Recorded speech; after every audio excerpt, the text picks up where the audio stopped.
हे hi hello. सोचो कभी ऐसा हो तो क्या हो कि एक और एपिसोड में आपका स्वागत है। हमारे धरती पर बहुत बहुत ज्यादा पानी है।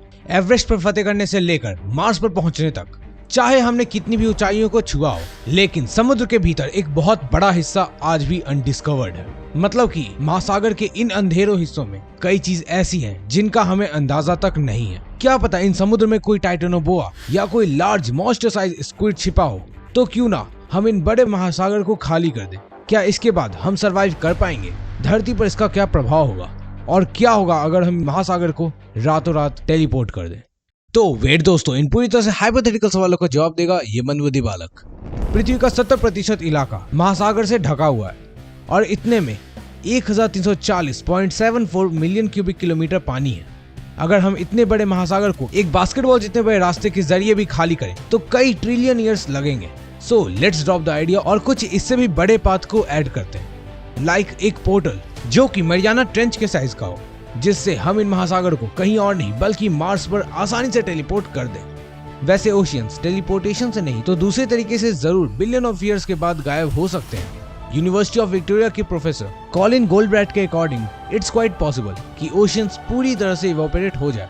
हमारा सूरज हर बिलियन ईयर्स में 10% ब्राइटर होता जा रहा है। ये परसेंटेज शायद आपको ज्यादा ना लगे, पर वाकई में ये काफी ज्यादा है। इनफैक्ट आज सूरज 4.5 बिलियन ईयर्स पहले से 30% ज्यादा ब्राइटर हो चुका है। और कॉलिन के रिसर्च के अकॉर्डिंग वीनस भी कभी हैबिटेबल हुआ करता था, जो कि आज सूरज के बढ़ते हुए हीट की वजह से नष्ट हो चुका है। सो जस्ट इमेजिन, हमने अब इन महासागर को पूरी तरह से खाली कर दिया है। Now what?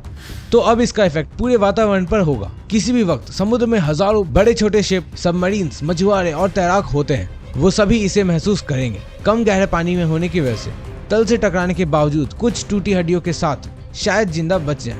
पर जो भी जहाज और पनडुब्बियां गहरे पानी में होंगी वो इतने लकी नहीं होंगे।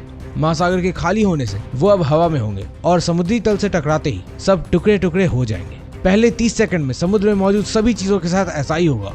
समुद्र में मौजूद सभी मछलियां सतह से तल पे गिरेंगी और सबकी मौत हो जाएगी। केकड़े और कछुए जैसे कुछ प्राणी शायद खुदकिस्मती से बच जाएं।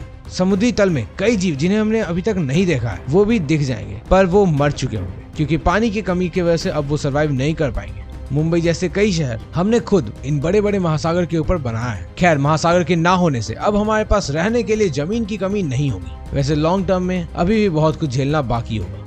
महासागर कुछ बहुत महत्वपूर्ण भूमिका निभाते हैं जो हमारे जीवन के लिए काफी ज्यादा जरूरी है। सबसे पहला कि वो सूरज की गर्मी सोख कर उसे हर जगह डिस्ट्रीब्यूट करके पृथ्वी के टेम्परेचर को कंट्रोल करते हैं। ये महासागर गर्म पानी को ठंडे देश की तरफ और ठंडे पानी को इक्वेटर की तरफ डाइवर्ट करते हैं। ऐसा अटलांटिक ओशन में होने वाले करंट की वजह से होता है और इस करंट को AMOC कहते हैं, which means Atlantic meridional overturning circulation. और इसी कारण से धरती का तापमान नियंत्रित रहता है। ये कोई सीक्रेट नहीं है कि पेड़ों से हमें ऑक्सीजन मिलती है, पर महासागर भी 50% ऑक्सीजन का कंट्रीब्यूटर है। हाँ, आपने सही सुना, ऑक्सीजन सिर्फ पेड़ों से नहीं बल्कि ओशियंस में रहने वाले एल्गी और फाइटोप्लैंक्टन से भी प्रोड्यूस होता है। और बिना महासागर के हमें सांस लेने में भी काफी प्रॉब्लम होने वाली है। इसके अलावा महासागर वाटर साइकिल को भी मेंटेन करने के लिए भी रिस्पॉन्सिबल होते हैं। जैसे ही महासागर गायब होंगे पृथ्वी बहुत बड़े रेगिस्तान में बदल जाएगी। अब आप सोच रहे हो कि हमारे पास तालाब, नदी, ग्लेशियर्स तो बचे ही हैं, क्या इनसे हमारा काम नहीं चलेगा? तो महासागर का जाना मतलब कि धरती के 96.5% पानी को अलविदा कहना। और उसके अलावा जो 3.5% पानी बचेगा वो वाटर साइकिल रेगुलेट करने के लिए काफी नहीं है। चूंकि अब धरती के टेम्परेचर कंट्रोल करने के लिए महासागर नहीं है, तो ये सारे तालाब गर्म हो जाने की वजह से भाप में बदल जाएंगे। कुछ ही दिनों में ज्यादातर लोग डिहाइड्रेशन यानी कि पानी की कमी से मर जाएंगे। जंगली जानवरों के लिए भी तालाब या नदियों का पानी पर्याप्त नहीं होगा।